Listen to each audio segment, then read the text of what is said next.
Good morning student. आज हमारा topic है सेकेंड लॉ ऑफ थर्मोडायनेमिक्स यानी ऊष्मागतिकी का द्वितीय नियम। इसके पहले के क्लासेस में हमने फर्स्ट लॉ ऑफ थर्मोडायनेमिक्स के बारे में पढ़ा था। ठीक है, फर्स्ट लॉ ऑफ थर्मोडायनेमिक्स क्या कहता है कि energy neither be create nor be destroy, it convert from one form to another, यानी ऊर्जा को हम ना तो उत्पन्न कर सकते हैं ना ही नष्ट कर सकते हैं, बस उसके एक रूप से दूसरे रूप में परिवर्तित कर सकते हैं। यद्यपि फर्स्ट लॉ ऑफ थर्मोडायनेमिक्स सही है, लेकिन कुछ प्रश्नों के उत्तर देने में असमर्थ होते हैं, तो इसीलिए हमें सेकेंड लॉ ऑफ थर्मोडायनेमिक्स की आवश्यकता पड़ी।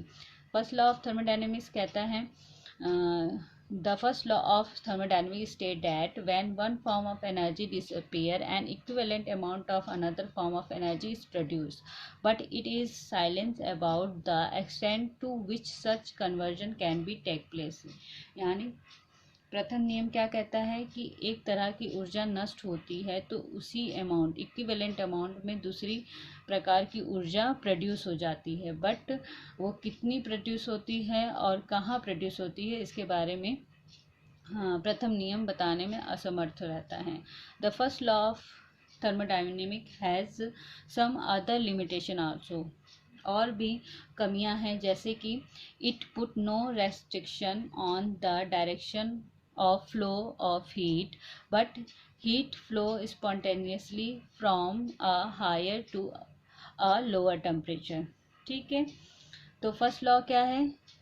फ्लो ऑफ हीट यानी उष्मा के प्रभाव के बारे में भी जानकारी नहीं देता, लेकिन हमें पता है कि हीट हमेशा स्वतः ही हायर टेम्परेचर से लोअर टेम्परेचर में फ्लो करता है। ठीक है, जैसे भी हमने देखा है, अगर कोई हॉट बॉडी रखा है और कोल्ड बॉडी है तो हमेशा टेम्परेचर हॉट बॉडी से कोल्ड बॉडी की तरफ ही ट्रांसफ़र होता है। ठीक है, इसी तरह दूसरा लिमिटेशन है, it does not tell whether a specific change can occur spontaneously or not।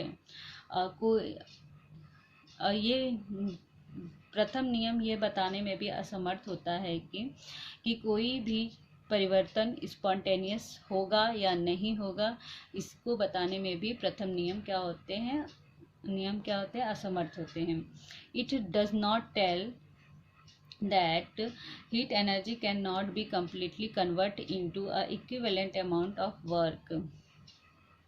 प्रथम नियम यह बताने में भी असमर्थ होता है कि हीट एनर्जी को उष्मा को पूरी तरह से वर्क में बदला नहीं जा सकता है। ठीक है, the second law of thermodynamic tell us whether a given process can occur spontaneously and to what extend. और जबकि सेकेंड लॉ ऑफ थर्मोडायनेमिक्स कौन सी क्रिया स्वतः हो सकती है इसके बारे में भी बताता है और कितने परिणाम में हो सकती है ये भी बताता है। ठीक है, different statement of second law of thermodynamics. Second law of thermodynamics के लिए डिफरेंट साइंटिस्ट ने अपने अपने स्टेटमेंट दिए हैं, जो इस तरह हैं। क्लॉसियस का स्टेटमेंट यह है, it is impossible to spontaneous flow of heat from colder body to hotter body. ठीक है, क्लॉसियस का स्टेटमेंट क्या है? मत इट इज़ इम्पॉसिबल, यह संभव नहीं है कि स्वतः ही उष्मा का ट्रांसफ़र ठंडी वस्तु से गर्म वस्तु की ओर हो सके। ठीक है, हम जानते हैं कि हमेशा हीट का ट्रांसफ़र गर्म वस्तु से ठंडी वस्तु की ओर होता है, वो भी स्वतः होता है, लेकिन कभी भी ठंडी वस्तु से गर्म वस्तु में हीट का ट्रांसफ़र नहीं हो सकता। ठीक है, इसी तरह कैल्विन प्लांक का स्टेटमेंट है, it is impossible for any device the operate in a cycle to receive heat from single reservoir and produce a net amount of work।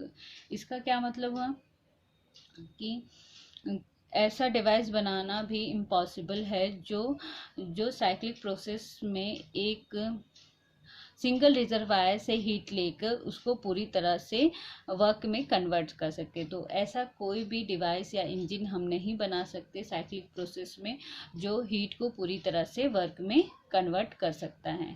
Third क्या है, थॉमसन का स्टेटमेंट है, it is impossible to convert heat to work in an isothermal cyclic process।